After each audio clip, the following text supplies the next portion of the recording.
یہ حالانکہ یہ ڈسکس ہوا ہے نا, یہ چیز ڈسکس ہوئی ہے. ہاں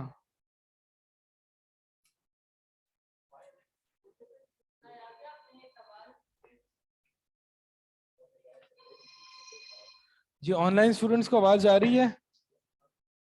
اور اختلاف میں جو ہے نا وہ آپ آج ایک شیخ صاحب شیخ عبداللہ ناصر رحمانی, خیر ان کا تو دوسرے ورک شاپ تھی, دورہ تھا ان کا,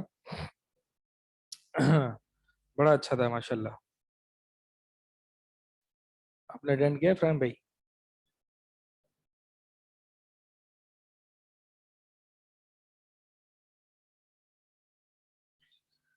منہج جو ہے نا, منہج کے بارے میں تھا آج. منہج بہت امپورٹنٹ چیز ہے.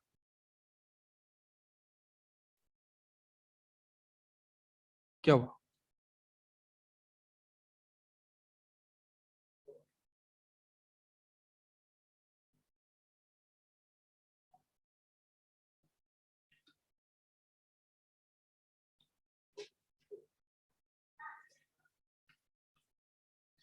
یہ بڑا والا سوال جو ہے نا وہ صرف آپ لوگوں کو ملا ہے.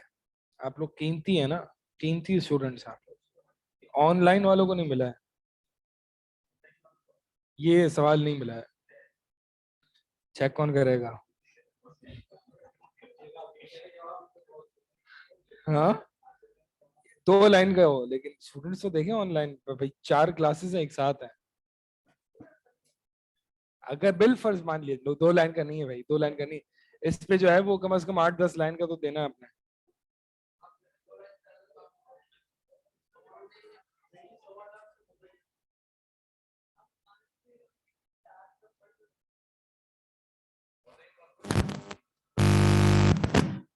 جی آواز آ رہی ہے on line?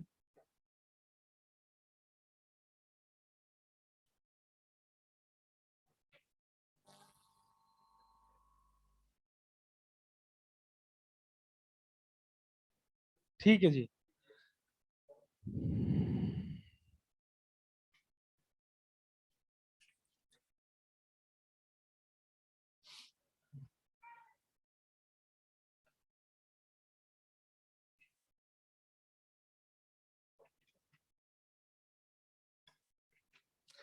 Page number 11, page number 11,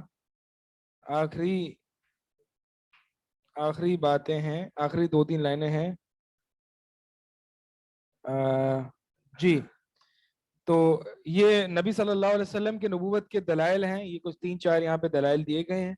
اور اس کے بعد جو بات ہوئی ہے اور وہ یہ ہے کہ دوسرے محض غیب کی خبریں دینا دلیل نہیں, بلکہ جزم کے ساتھ خبر دینا, کثرت سے غیب کی خبر دینا اور جرت کے ساتھ دینا, حالانکہ نہ آپ پڑھنا لکھنا جانتے تھے, نہ کسی دوسرا دیان یا قوم کے لوگوں سے روابط تھے.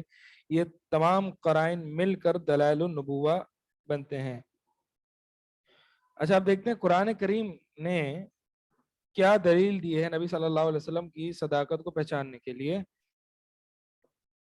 وما صاحبکم بمجنون, آپ کے صاحب, آپ کے کمپینین جو ہے وہ کسی بھی طرح سے مجنون نہیں ہے. ٹھیک ہے. دوسرا ما ضل صاحبکم وما غوا, نہ آپ کے کمپینین, آپ کے صاحب راہ سے ہٹے ہیں, بھول کر راہ سے ہٹے ہیں. وما غوا, اور نہ غلطی پر ہیں.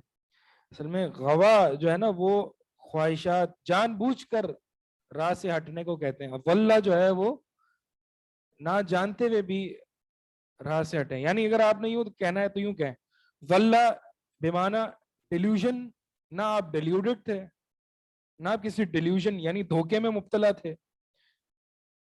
فما غوا, اور نہ آپ کوئی دھوکا دے رہے تھے یعنی جھوٹ کہہ رہے تھے.